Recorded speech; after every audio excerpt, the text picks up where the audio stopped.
স্বার্থে যেন আমরা খানিকটা হলেও ছাড় দিয়ে এক জায়গায় আসতে পারি। কোনো অবস্থান নেই। আমরা বিভিন্ন সংস্কার কমিশনের প্রতিবেদনে যে সুপারিশ সেগুলো দিয়েছি।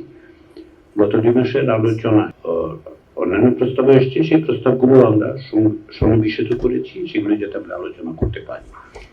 তো আর কাঠামোগত দিক থেকে আমরা চেষ্টা করছি যে নির্দিষ্ট বিষয়ে প্রতিদিন আগামী কয়েকদিনের নির্দিষ্ট বিষয়ে আপনাদের জানানো হয়েছে, কিন্তু যেটা গুরুত্বপূর্ণ সেটা হচ্ছে যে আমরা চেষ্টা করব, কিন্তু এটা কোনো মানে আমরা যে সবগুলো সব প্রতিদিনই শেষ করতে পারবো এরকম কোনো নিশ্চয়তা নেই, কারণ আমরা চাই আলোচনা করে ওই এক জায়গায় আসার জন্য। তো সেই বিবেচনার থেকেই আমরা আজকে এই দ্বিতীয় পর্যায়ে দ্বিতীয় দিন আগামী 3 দিন আমরা অবস্থা রাখবো আলোচনা। তারপরে শুক্রবার অবশ্যই আমরা সম্ভবত শনিবার দিন আমাদের পক্ষে মিলিত হওয়া সম্ভব হবে না, আপনাদের সাংগঠনিক অনেক কাজ আছে আমি এখন। তো তারপরে আমরা রোববার থেকে আবার শুরু করবো। যদি আপনারা সম্মত হন তাহলে আমরা শনিবারেও আসলে বৈঠকে মিলিত হতে পারি।